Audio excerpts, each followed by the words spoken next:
Well, thank you, Kate. Thank you very much. A very kind and generous introduction.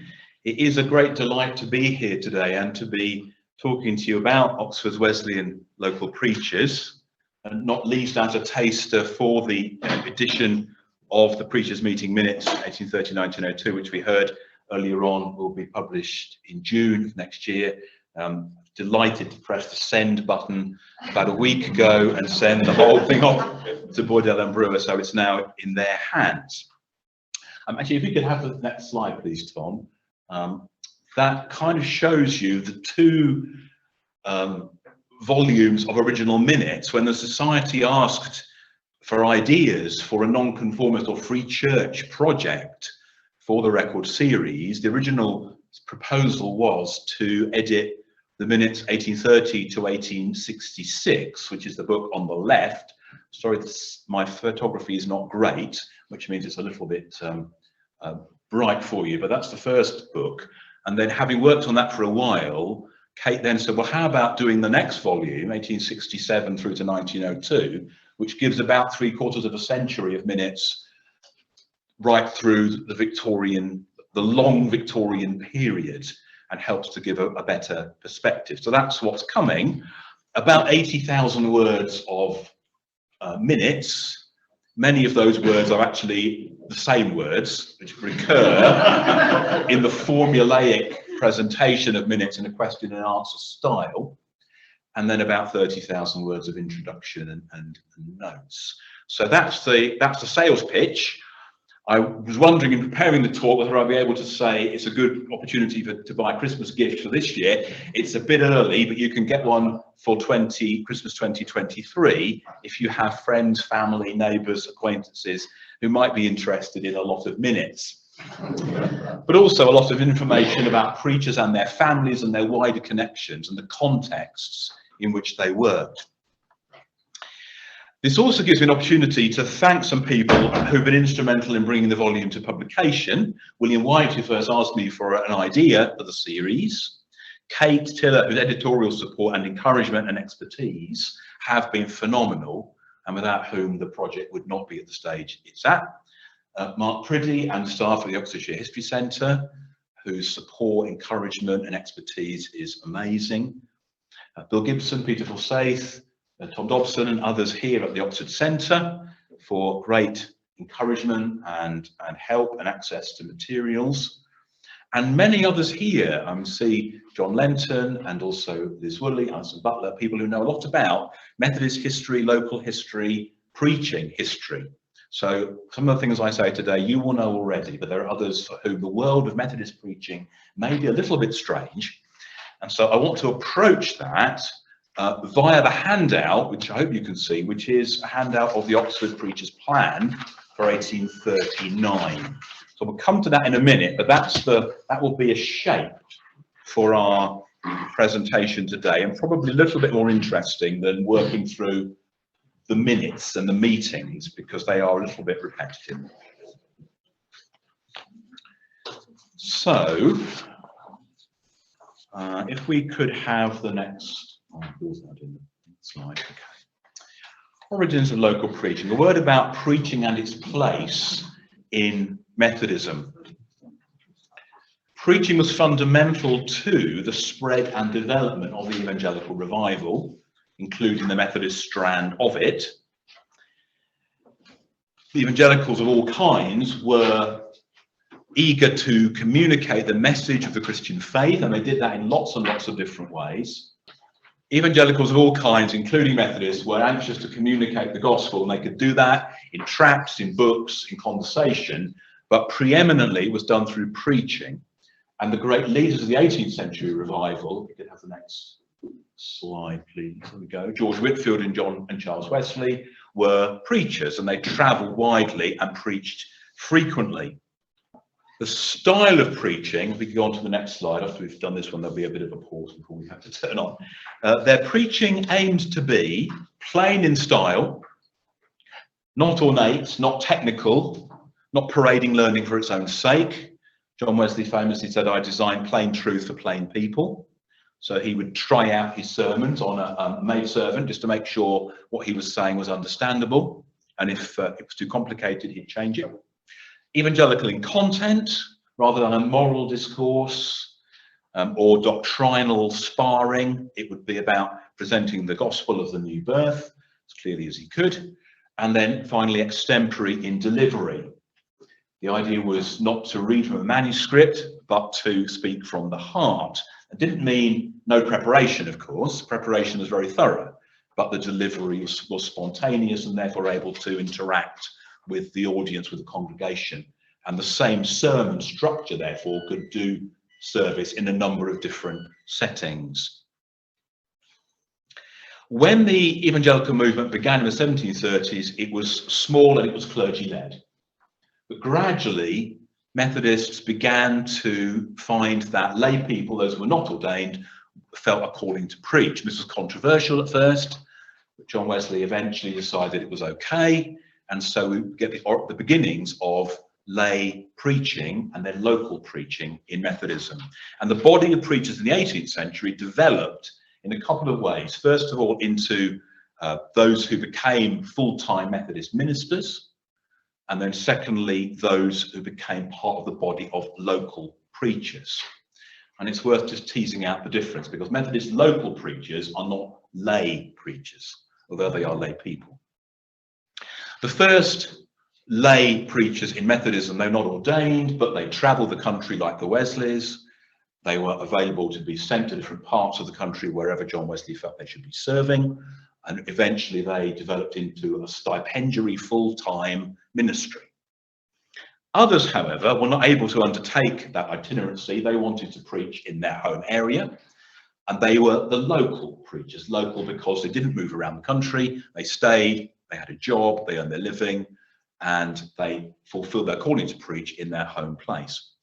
In the 18th century, those categories were a bit fluid. There were itinerant preachers who decided they wanted to settle down and get married and have a family, and they became local preachers. They may be local preachers who wanted to move around and who felt they were free to do that, and they moved into the ministry. By the 19th century, the categories are becoming much more solid, and the distinction between the itinerants, the stipendiary preachers, who become called ministers and are then eventually ordained, and the local preachers preaching, as it were, in their spare time, those categories become more solid and the divisions more rigid. So local preachers are those who do their preaching alongside earning a living. They're rooted in a place, they don't leave it, they rely for training on their own reading and their own thinking, and on the example of more experienced colleagues.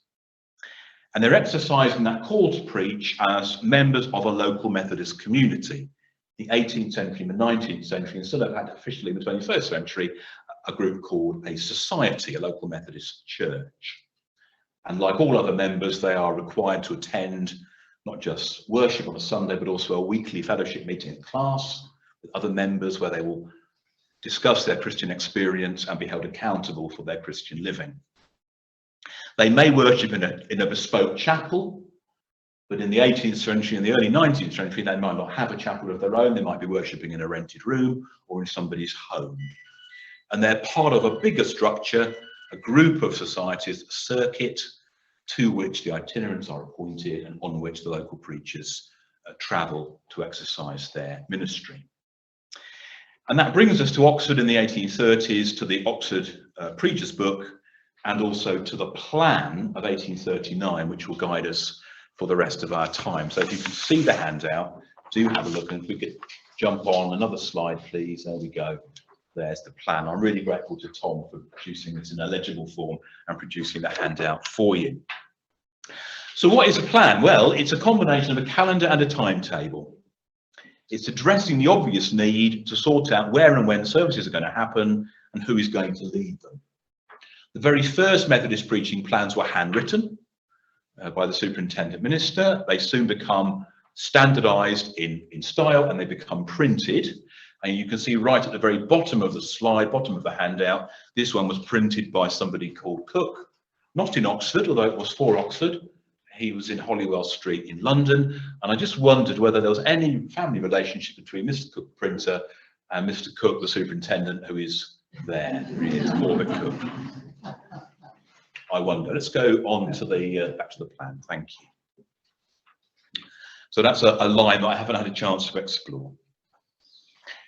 So the earliest Oxford plan is from 1823, and that's now in the United States. We have an 1835 plan, and that one's for 1839. And the reason for choosing that is that shows the extent of the Oxford circuit once the Abingdon churches were split off to form their own circuit in the late 1830s. So from 1839 right through to 1902, where the edition finishes, the Oxford circuit remains pretty much geographically as depicted there.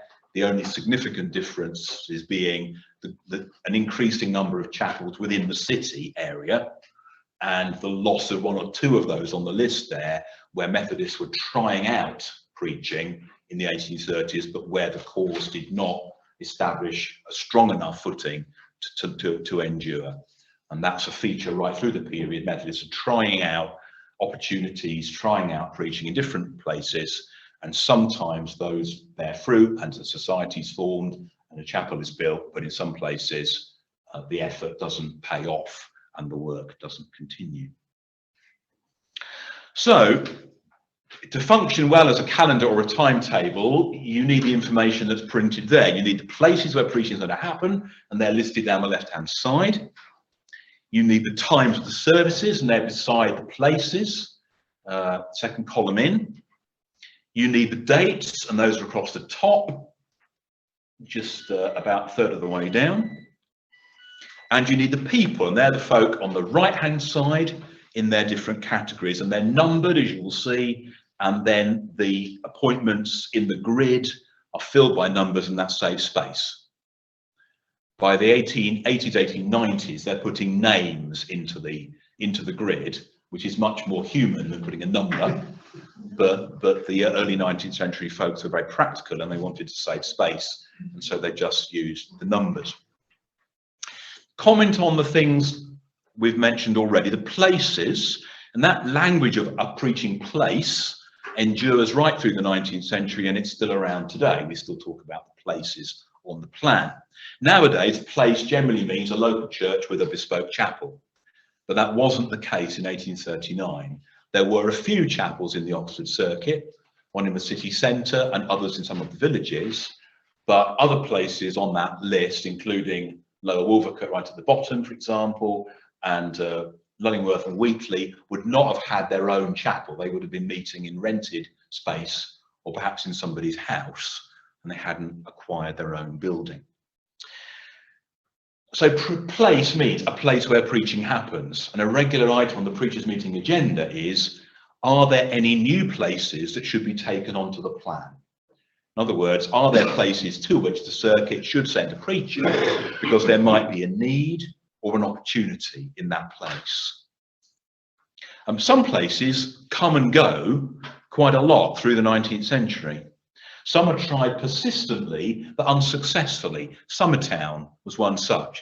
Tried in the 1830s, tried again in the 1840s, and again in the 1890s, without ever achieving a solid Wesleyan Methodist presence. Wheatley was another one. It's there on the plan towards the bottom, bracketed with Lullingworth. They tried Wheatley a few times, never really worked out, possibly because there was a very active congregational independent chapel in Wheatley, as indeed there was in Summertown.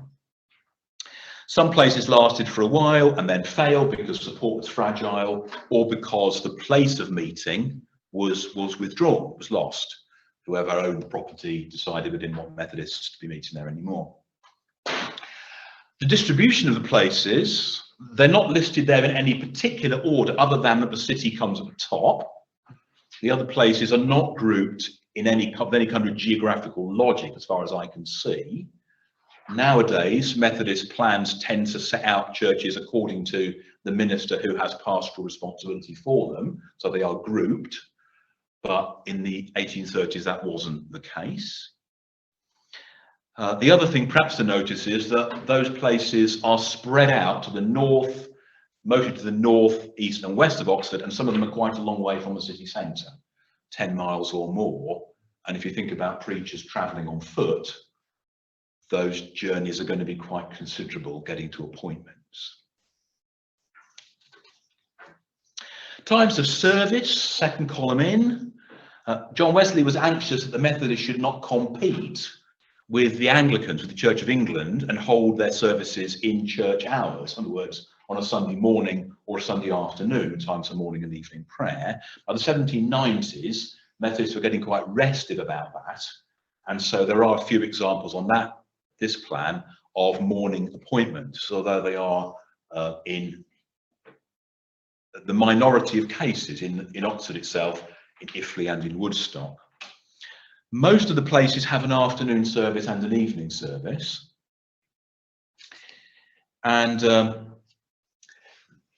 the minutes show that the service times were adjusted in the latter part of the century, certainly, from summer to winter. So the services happened earlier in the winter, a bit later in the summer, reflecting, I imagine, the darker or lighter evenings and people making journeys and being able to do so more easily in the summertime later on.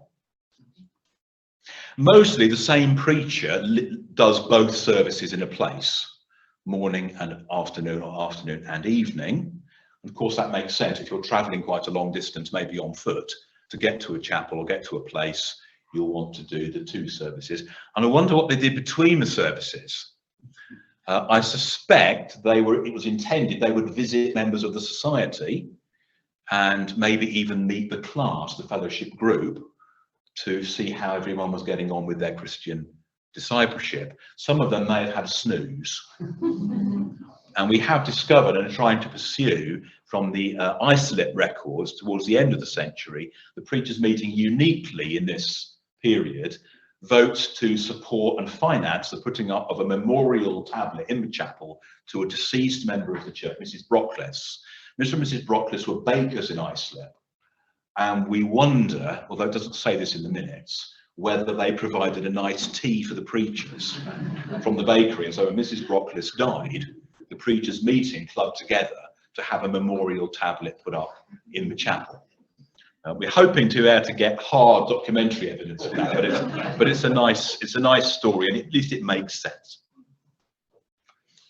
Dates run across the top. Curiously, the quarter doesn't begin on the first Sunday in January, it begins on January the 20th and runs through to the middle of April. There are 13 Sundays in the quarter.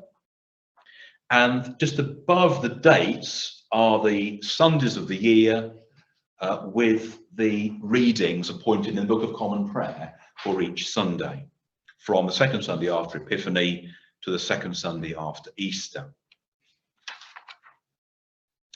And then to the people, the preachers, the focus of the edition on the right-hand side, 28 names down the right-hand side in three categories, or maybe four categories. And I say three or four because there are three named categories: preachers, on trial, and exhorters.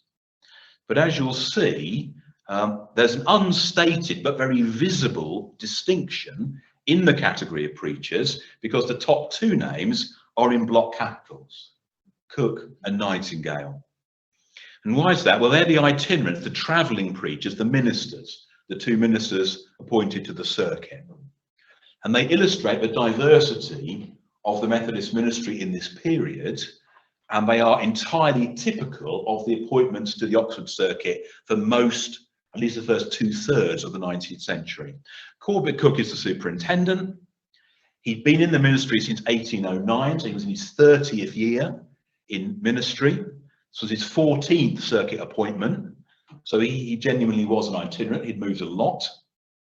Thomas Nightingale, the second one, is the junior minister, very junior, because he entered the ministry in 1836 and was born in 1814. So Corbett Cook had been in ministry 5 years when his junior colleague was born. So quite a difference: a very, very experienced superintendent and a very, very junior second minister, and that was very typical. Nightingale actually was a fourth generation Methodist, and he had 50 years to go in ministry.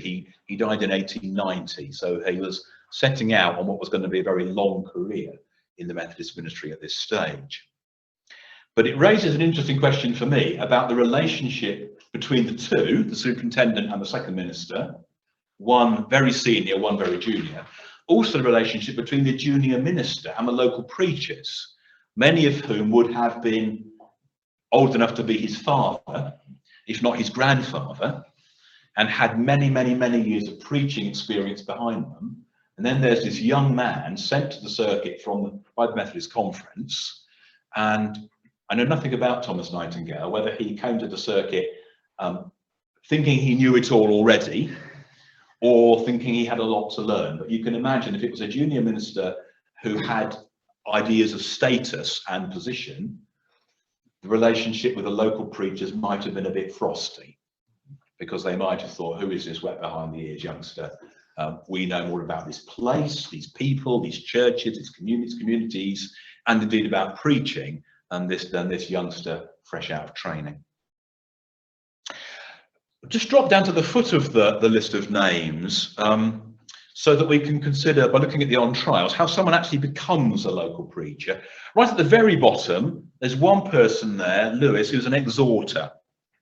The exhorter was basically somebody with a gift for speaking about their personal Christian experience, to encourage others by sharing a testimony. The key difference between an exhorter and a preacher was that the exhorter was not supposed to take a text, in other words, expound the Bible reading. They were just supposed to talk about their own faith and their own Christian story. Now, how that actually works and whether that distinction was strictly observed, I do wonder. But it was an opportunity to test a person's ability to speak in public, to make themselves heard.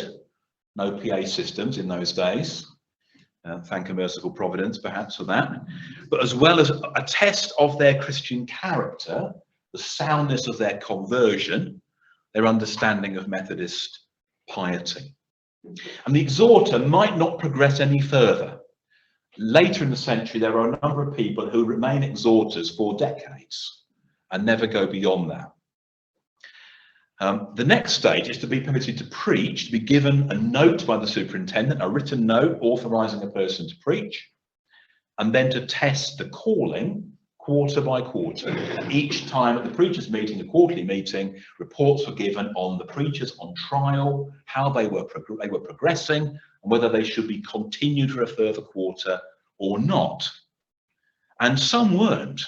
Quite a lot of names passed through the preachers' minutes and appear for 1 or 2 quarters, and then they disappear again, because either they've decided this isn't for them, or the meeting has decided that this is not something to which they are well suited, and they're dropped. After a period of time on trial, the preacher is ready to be examined to be a fully accredited local preacher. An examination in these days, and for most of the 19th century, is an oral examination in the preacher's meeting. Gabriel Banbury, who's on that list, I think at number 19, left a memoir where he says his oral examination lasted 3 hours. You wonder how on earth they filled the time. But it would have been, would have been a very, very thorough examination of a person's understanding of Methodist theology, and that was their knowledge of John Wesley's 44 sermons and Wesley's notes on the New Testament, their understanding of the way of Methodist organisation worked, its discipline, but also of the reality and the strength of their Christian experience. So very thorough. And there are examples in the minutes where it's reported this or that person is ready for coming up for examination now, and they'd ask for the examination to be deferred for a further quarter because they hadn't yet read the Wesley sermons. And I suppose if they were facing a 2-hour, 3-hour examination, they probably felt they needed to have read them thoroughly and to know the content before they exposed themselves to a viva voce with 24 other people who were going to really quiz them. So that period on trial really was a period of testing. And then there's the accredited list, number 3 down to number 20. They've gone through the training, they've been examined, they've been accepted, and the terminology in the minutes varies quite a bit to report those who are ready to go on to full plan. That's one of the expressions used. Sometimes the minutes say a preacher on trial is going to be received into full connection. And that's a phrase that nowadays Methodists only use for the ordained. It's not used of local preachers, but it's used in these minutes by the secretary, who is invariably the junior minister for much of this period. So that's an interesting form of words. Those people here who are familiar with modern Methodist preaching plans may spot this list lacks what is now very common, very usual, and that's a date of accreditation next to the preacher's name. This doesn't come on the Oxford plan until the 1920s. Some circuits now list their preachers alphabetically, and that's caused quite a lot of controversy. This list is organised in order of seniority, but that's not just about longevity. It's also about good behaviour. One of the jobs of the quarterly preachers' meeting was to read through the list of preachers one at a time and to make sure they'd all been behaving as a Methodist local preacher should. That's exactly what was done in the conference for the ordained ministers as well, every year. If somebody had misbehaved, they could be taken off the plan or given no appointments for the next quarter, or they could be dropped down the list. And of course, that would be a very obvious sort of public humiliation, because this was a published document. People in the churches would have one, they could look at it, and if somebody had been demoted for a while or left off for a quarter, people would ask why. And that would be very difficult for the person concerned. And there are some examples. I'll give you some examples from the Oxford Minutes. In June 1838, Brother Leggett, William Leggett, who was a Woodstock ironmonger, he's not on there. He neglected his appointment at Coombe. And the minutes say Mr. Cook was requested to see him concerning it. And if he will not promise to take his appointments for the future, it is resolved that his name be left off the plan. And it was. So evidently he hadn't given that assurance. He comes back in a few months' time. Missing appointments is the most regular complaint against preachers in the minutes, and it's often expressed in the form that Brother so-and-so has disappointed the name of the place. Now, how disappointed the people at the place were might depend on who the preacher was, I suppose. But that phrase, disappointed, that's the single biggest disciplinary offence, missing appointments without giving a reason. And you can imagine the kind of reasons that people might listen to. They might just forget about it. The weather might be bad. The thought of making a very long walk in poor weather might be a bit of a deterrent. There may well be family reasons, or there may well, I think in the case of William Leggett, he was a bit disaffected because he'd missed a few appointments around this time. So something had evidently gone wrong. And most of the ones he missed were at Coombe. So possibly he'd fallen out with some people at Coombe, but that's not explained. A couple of others. March 1836, Brother Meek, who is there at number 13, Thomas Meek, was dropped to the foot of the list for a while because it transpired that his family had been working on the Sabbath. Meek was a glover in Woodstock, and the suggestion is that his family had had a rush order on to complete some gloves for mourning gloves for a bereaved people, and they were to fulfill this order. And this, of course, is breaking the Sabbatarian principles that were becoming stronger in Methodism in the early 19th century. And it also raised the question of whether Meek could control his own household, whether he could keep his family in order. And it's thought he couldn't, so he was dropped down the list for a while. I mean, in September 1840, Brother Young, Daniel Young, he'd caused quite a bit of trouble over a number of quarters for various reasons. He was charged with trifling. He carried picture frames to an appointment on the Sabbath. He was I think he was a joiner by profession, and he'd taken a young woman with him to his appointments. So he was reprimanded by the meeting and he resigned, which is what some people do when they're rebuked. Some of them take it and some of them don't. So we can reflect the plan is more than a timetable. It's also an indication of status, of public recognition of a role in the Wesleyan community. It's a means of discipline. It's a form of advertising. There are lots of services and events printed up there. It's a guide to Wesleyan spiritual practices, a guide to the structures, the polity of the connection too. And there's a little bit of apologetics slipped in at the top. In what view may the Methodist preachers be considered, just under the dates at the top. Messengers sent to provoke the regular clergy to jealousy, in other words, to stir up the Anglicans to do their job properly, and to supply their lack of service towards those who are perishing for lack of knowledge. So lots of stuff on a plan. Deployment, who preached where, how often did the local preachers preach? The most striking thing is the top line, the Oxford appointments. If you look there, the preachers for morning and evening services at the city centre chapel in New Inhall Street alternate between the two itinerants, Cook and Nightingale. None of the local preachers get a single look in at the city centre chapel, which is by far the largest in terms of members and congregation and the largest building. When the preachers are appointed, they're appointed for Sunday afternoon, and I suspect that was for the Sunday school, which probably wasn't a very attractive appointment in some ways. And there's a real debate in Wesleyanism in this period between those who say what we need to be doing is build up the strong churches, and for that, the congregations who are paying rent for their pews want the minister to preach. So we want the ministers there as much as possible. I mean, they need that pastoral continuity. And those who say the ministers are neglecting the villages, which they absolutely are on this plan. Corbett Cook goes out a little bit, but not very much, and Nightingale doesn't leave the city at all in the whole quarter. The other side of that, of course, the villages are heavily dependent on the local preachers, and the relationship between the village societies and their members and the local preachers is very strong, both because the local preachers, some of them come from those villages, and because those are the people the village congregations are seeing in their pulpits week by week. The ministers they hardly see. The workload is enormous, and by modern standards, especially so. Having to make a circuit preaching plan, as I do, every quarter, and struggling to fill it, and struggling to work around people's availability, I find on this plan, Joseph Osler, the senior local preacher, who was a mason in Oxford, was out on 11 or 12 Sundays out of 13.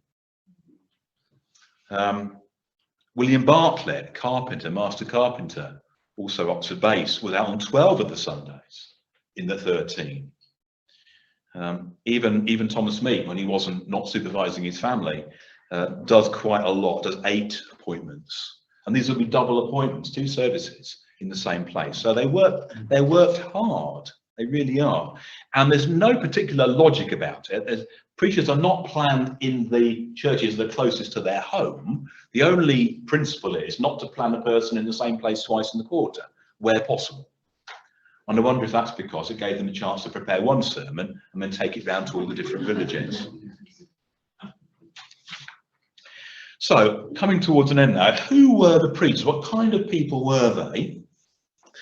I've been grateful to Ancestry for opportunities to search out family histories and to trace probably about 500 names in the 75 years of minutes. I've traced about 350 of them, more or less plausibly, some very plausibly, some very convincingly, and some good guess.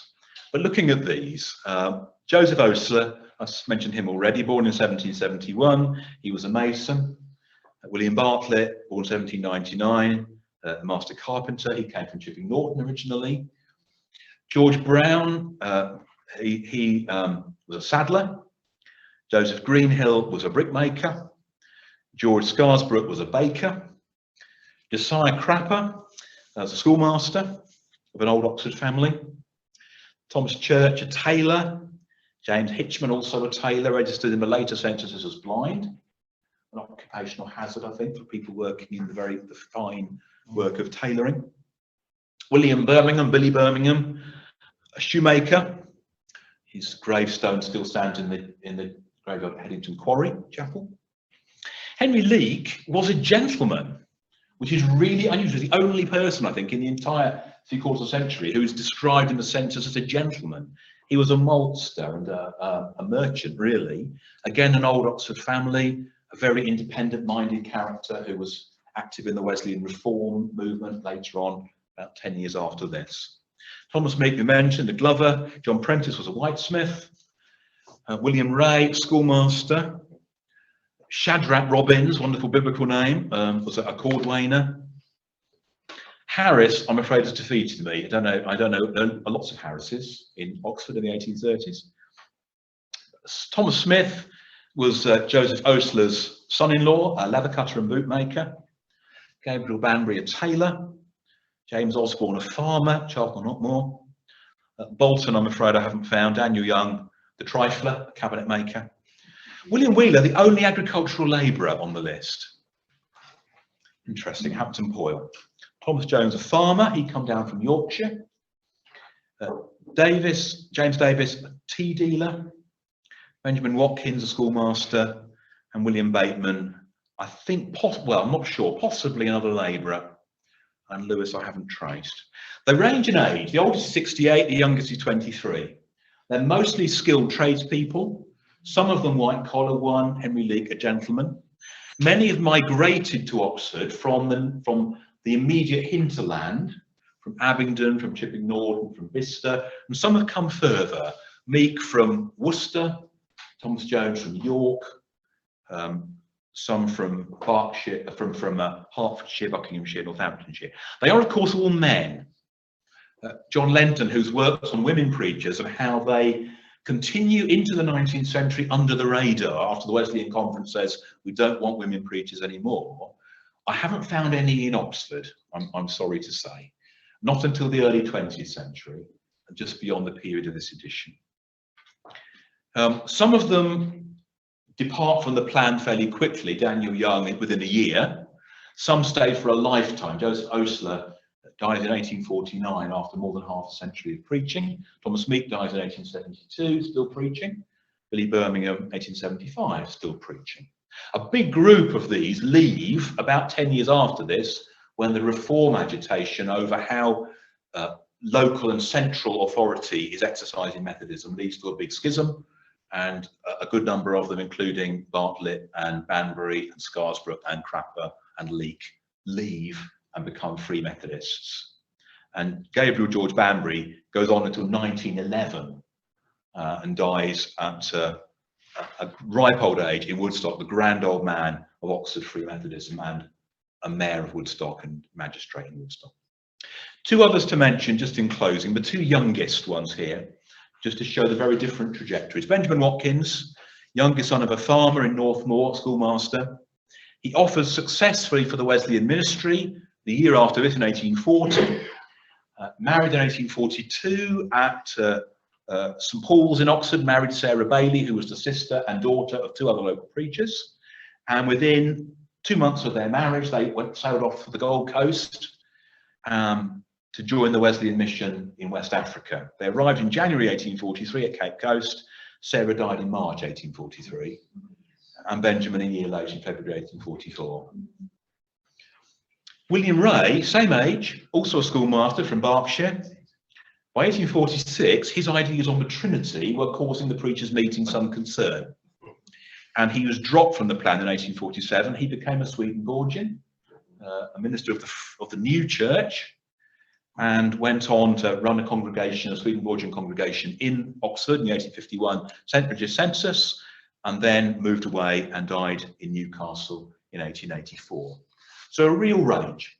And if I was to run through right to the end of the century, you'd find similar people and similar ages and a similar spread, but a wider spread by the end of the century, by 1900, at both ends of the spectrum, interestingly. People in manual labour and unskilled work, but also people in the university, students and some academics, and people of significant business status in the city, including two of the Salter brothers, the boat builders, and also Arthur Pearson, who owned Boswell's department store. So you get a continuation through the century, but also a broadening and a deepening, and not that entirely white-collar professional profile that Methodist preachers certainly have by the middle of the 20th century. So it remains an interesting selection right through. Okay, I think I'll stop there because it's nearly 3 o'clock, but thank you very much for listening, and it's been really good to see you and to present to you today.